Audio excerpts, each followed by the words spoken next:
LR, the Liberal Redneck here, coming to you from a country finally starting to get confirmation of what the majority believed in the first place, that Trump truly was the worst president in modern history. His only concern was his pocketbook and how he could use the power of the presidency to fatten it. Ever since he was trounced in the last presidential election, he has done everything he could come up with to try and stay in office and further milk the Treasury for personal gain.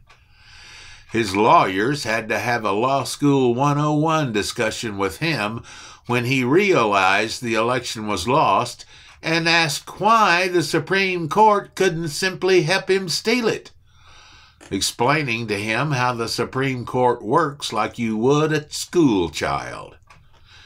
Even while his attempt to interfere in the Georgia results is being investigated because of his plea for Georgia election officials to find him 12,000 votes, he has written a new letter to Georgia's Secretary of State Brad Raffensperger, demanding he decertify Biden's win based on Trump's obsession over unsubstantiated voter fraud claims.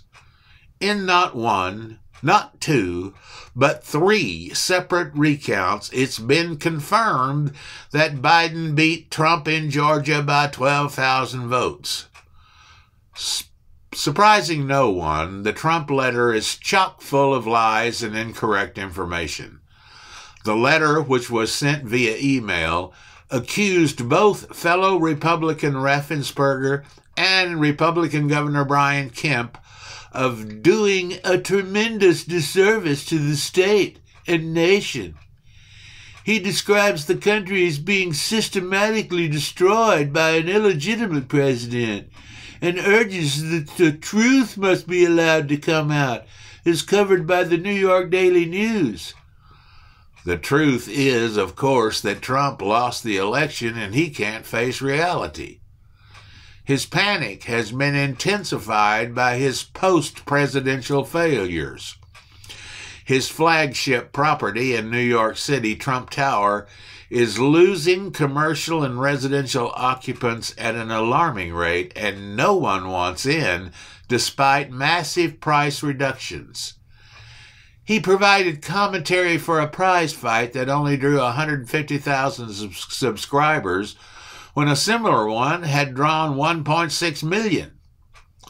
A rally named Justice for January 6th ended up having more police than participants because the insurrectionists that stormed the Capitol on January 6, 2021 are being handed out a bushel load of convictions. Leaked excerpts from the new book Peril by Bob Woodward and Robert Costa are painting a very ugly picture about the incredible panic that ensued when all efforts to overturn the election failed miserably. One of the darkest chapters in American history is finally starting to wind down, as exemplified by the way Fox News cut away from a Trump interview about 9/11 when he tried to swing the conversation over to what is now commonly called the big lie, his claim that the election was stolen from him.